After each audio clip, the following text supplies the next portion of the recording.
पवित्र अशा महापौर पदाचा मी पदभार सांभाळलेला आहे।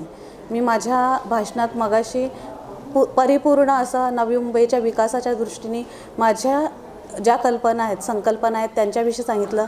आदरणीय गणेशजी नाईक साहेब आणि नवी मुंबई हे समीकरण अबाधित आहेत। त्यांनी जी पावलं नवी मुंबईसाठी आतापर्यंत उचललेली आहेत ती नेहमीच योग्य आहेत आणि त्यांच्या मार्गदर्शनाने जे काही विजन त्यांनी नवी मुंबईसाठी पाहिलेले आहेत त्या मार्गदर्शनाखाली मला या महापौर पदाचा पदभार सांभाळताना कार्य करायचं आहे।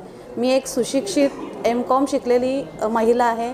गृहिणी म्हणून, एक नगरसेविका म्हणून माझा प्रवास खूप सक्सेसफुल झालेला आहे आणि अशाच पद्धतीने मी आता सक्षम समजते की मी हा महापौर पदाचा पदभारही सांभाळू शकते। प्राथमिकता महिलांची सुरक्षितता, स्वच्छता, पाणी पुरवठा, आरोग्य सेवा,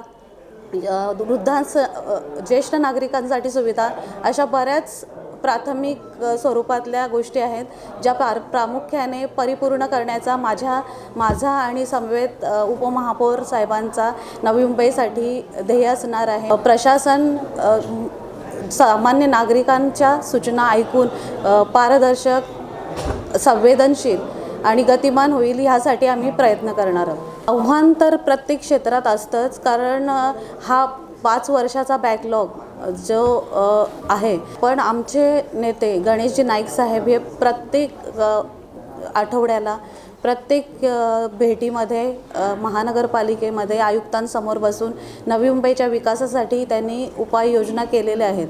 पण हा 5 वर्षात जे प्रशासकांच्या कारकिर्दीत झालेला आहे ते नवी मुंबईच्या दृष्टीने थोडं जरी कमजोर असेल तरी आम्ही यापुढे नवी मुंबईला उंच शिखरावर नेण्याचा परिपूर्ण प्रयत्न करणार आहोत। आणि एकंदरीत प्रदूषणासंदर्भात काय भूमिका असणार? सगळीचकडे प्रदूषणाची समस्या वाढत आहे।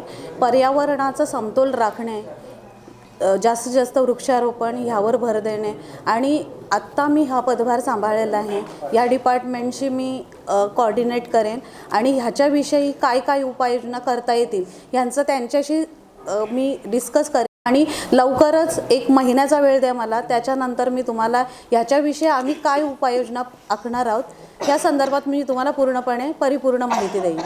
निवडणुकांचा काल संपलेला आहे।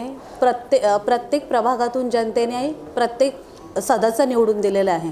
आता जे सदस्य सभागृहात आलेले आहेत ते जनतेचे सेवक आहेत आणि जनतेचे सेवक जेव्हा काम करणार आहेत, जर विकासाच्या दृष्टिकोनावर काम करायचं असेल तर नक्कीच सगळे एकत्र येऊनच काम करतील आणि नवी मुंबईचा विकास हा हमखास होणार आहे। आदरणीय गणेशजी नाईक साहेबांनी नवी मुंबईला खूप मोठं विजन दिलेलं आहे आणि त्या विजनच्या अंडर राहून नवी मुंबईचा विकास हा एकमेव माझा विजन असणार आहे।